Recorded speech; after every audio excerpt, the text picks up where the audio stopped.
Welcome to Picture Book Drama, where it is everything in entertainment. I am your host, Sean, your video and comic guru. Everybody remembers little Frankie. Yay! We're here to bring you our next installment in the 31 days of October, where we will focus our immediate attention on Halloween, which is my favorite holiday. We earlier mentioned some paranormal movies. We still haven't given you the ultimate one, but we're going to give you one that actually helped bring back this genre. And without them, it wouldn't be here, and that was in 1999. That movie came out when I was in Ann Arbor, Michigan. I was just finishing up school at U of M, and that movie is Blair Witch Project. This movie, people love it or they hate it. When I saw this movie, I was living in Ann Arbor. I was in a house. I had, a bunch of roommates. Dating this girl at the time, so I wanted to take her to a movie that was going to scare the hell out of her. And for that, I thank you, because this movie did exactly that. But this movie also creeped the hell out of you when you think about it. It was set in the woods. It was done in a documentary style.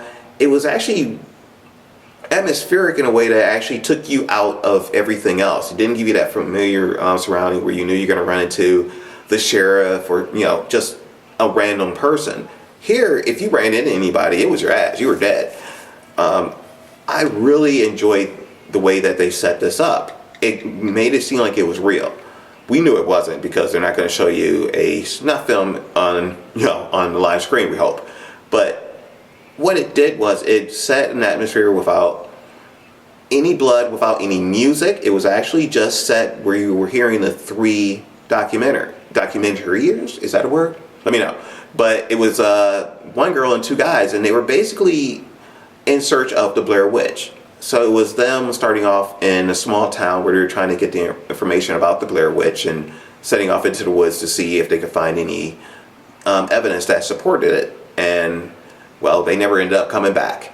And they had this famous scene at the end in the cellar, which was just like the cellar I had when I lived in Ann Arbor, Michigan. And I happen to live on, yes, Elm Street. Can't make that up. But it was just a movie that when you watched it in the theater, you didn't feel like any type of tension really, because it didn't have the jump scares a lot. But when you got home, you certainly started feeling a little eerie. And that is a sign of a great film. So this movie actually set in works Paranormal Activity. Movies of that nature wouldn't be there if it weren't for movies like this. There is a sequel to Blair Witch. It's god-awful. We will never talk about it. I will never own it. As far as I'm concerned, this is the only movie. But this movie was actually an independent movie. It actually ended up being the most successful independent movie, taking over from Halloween. Halloween, up to the debut of this movie, was the most successful independent film.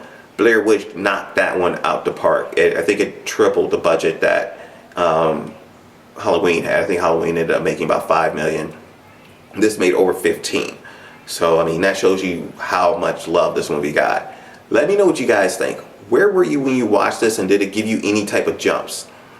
I'm on Facebook. I'm on Twitter. Definitely here on YouTube. Hit that subscribe button and that like button. That way I could get back with you. Hit me with some comments, guys. This is me, Soul Frankie, and that's the Witch. See you guys later.